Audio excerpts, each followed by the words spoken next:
Good morning, respected listeners, dear listeners. व्यक्ति को अंदर से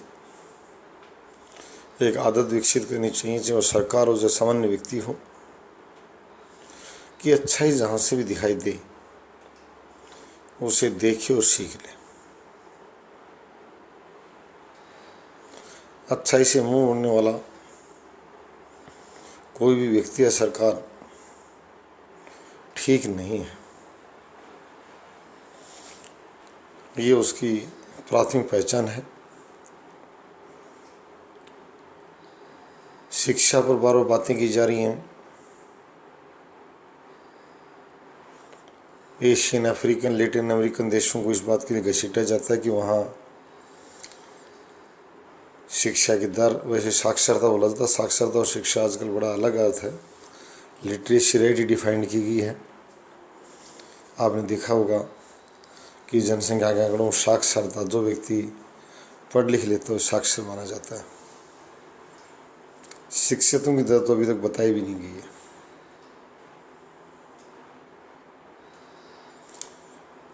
प्रबंध के ज्ञान की जरूरत है और भारतीय उपमहाद्वीप, बांग्लादेश, पाकिस्तान और Bharat, old India, gold India, इसमें कोई दो राय नहीं है। ढाका का मलमल और पंजाब की 5 नदियाँ उपजाऊपन के लिए प्रसिद्ध वैश्विक स्तर पर। शिक्षा भी खूब दिखाई दे रही थी। अब भी कहा जा रहा है कि यहाँ के अभिभावक शिक्षा लिए खूब खर्च करते हैं, परंतु हमें किस नाम पर पिछड़े राष्ट्रों मान लिया गया, कम शिक्षित राष्ट्रों मान लिया गया। उनकी यहाँ पढ़ने गए। भारत के वर्तमान और पूर्व सांसद बड़ी संख्या विदेशों में पढ़े हुए हैं। मैं उन मेरे प्यारे लाडलों से पूछता हूँ, को ऑस्ट्रेलिया गया था पढ़ने के लिए पर्यावरण की पढ़ाई, कोई प्रबंधन की पढ़ाई लेने गया था, वहाँ से कौन सी पढ़ाई लेकर आए और उसका क्या उपयोग उन्होंने भारत में किया। राजनीति विज्ञान कौन सा पढ़कर आया है, वरुण गांधी, अरुण गांधी।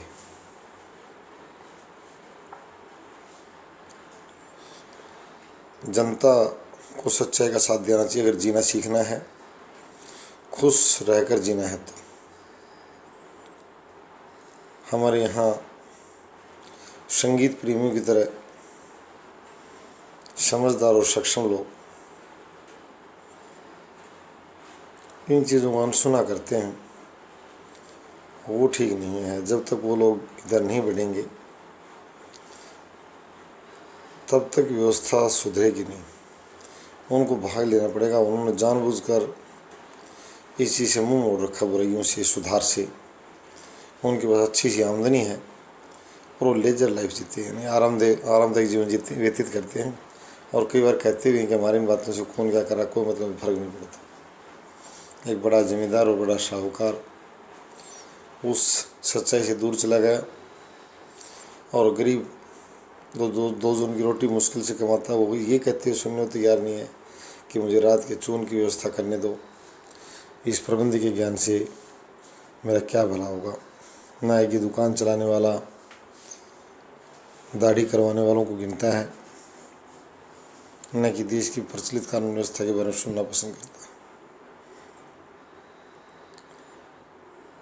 है। बेलगाम न छोड़ा जाए।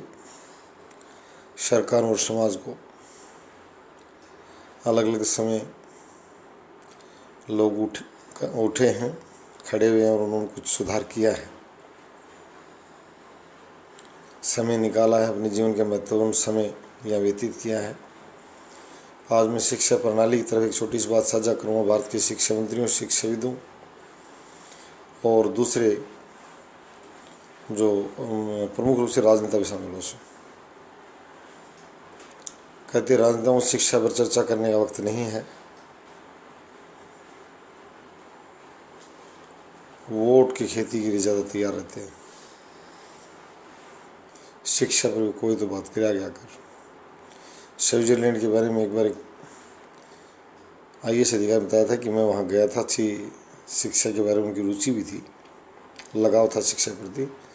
वहाँ बड़ी सरल प्रणाली है कि आपको अगर 9वीं की परीक्षा दी, आप घर पर पढ़े हैं तो 9वीं परीक्षा देनी है तो आप आकर किसी भी दिन ऑनलाइन 9th की एग्ज़ाम दे सकते हैं। MA की देनी तो MA की दे सकते हैं। नहीं मांगी जाती पूर्व डिग्रियाँ कि आप BA की डिग्री लेकर आओ। आप अपने ज्ञान को दिखाने के लिए मैं विशेष रूप से अनौपचारिक शिक्षा को बढ़ावा देने की बात करूँगा। हमारे यहाँ देखने में आया कि अलग अलग क्षेत्रों में लोग काफ़ी महारत हासिल रखते हैं। फार्मेसी की दुकान पर काम करने वाला लड़का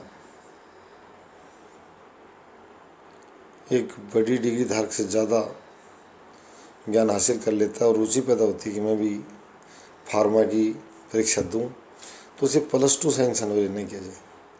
अगर वो फार्मा क्षेत्र में महारत हासिल है तो उसे आने दिया जाए।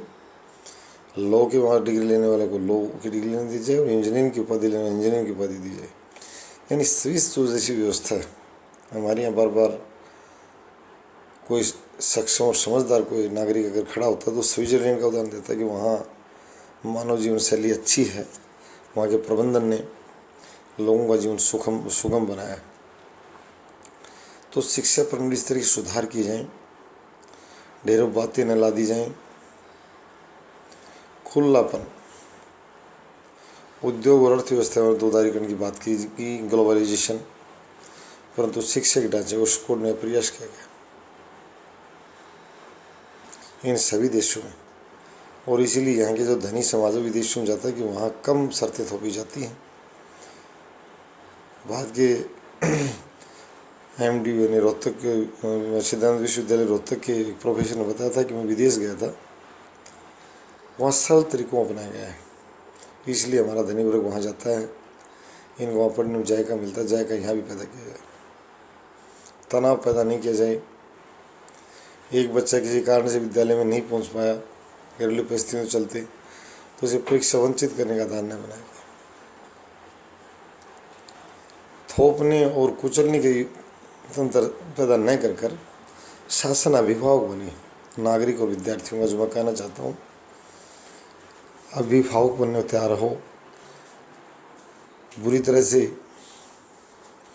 तपती धूप में दूर दूर से पैदल चल कर अभिभावक तो चिंता करते हैं कि हमारे बच्चों की जो है छुट्टियाँ भरी दोपहरी में नहीं की जाए।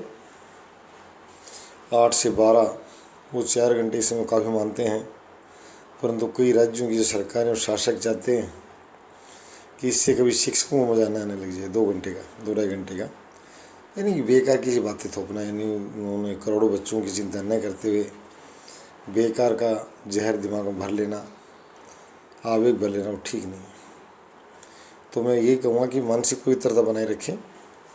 पूरे वैश्विक समुदाय से मैं कह रहा हूँ, ग्लोबल कम्युनिटी से, कि प्योरिटी लेके आए, होली आइडियाज़, आइडियल आइडियाज़, तब काम चलेगा। ये एक दूसरे को मुझे क्या मतलब, मैं ये ह्यूमन नेचर वो कहते हैं ना कि धर्म है कहाँ, लोग है धार्मिक होती जा रहे हैं और बड़ी संख्या में अशुद्धता बढ़ रही है। धार्मिक होने पर तो सारे धर्म ठीक शिक्षा देते हैं, परंतु समस्या तब खड़ी होगी लोगों ने धर्म नाम को ग्रहण कर रखा है, अशुद्धता तेजी से वैश्विक समुदाय पर बढ़ रही है। वो बात ना हो, एक जवाब दे मानव बने, प्रेमी मानव बने, मानव मानव से प्रेम दर्शाए। इन्हीं शुभकामनाओं के साथ ये वीडियो प्रेषित कर रहा हूँ। शेयर, सब्सक्राइब एंड लाइक, और ग्लोबल कम्युनिटीज़ पर आए चैनल पर मैं सभी को सादर आमंत्रित करता हूँ। थैंक्स।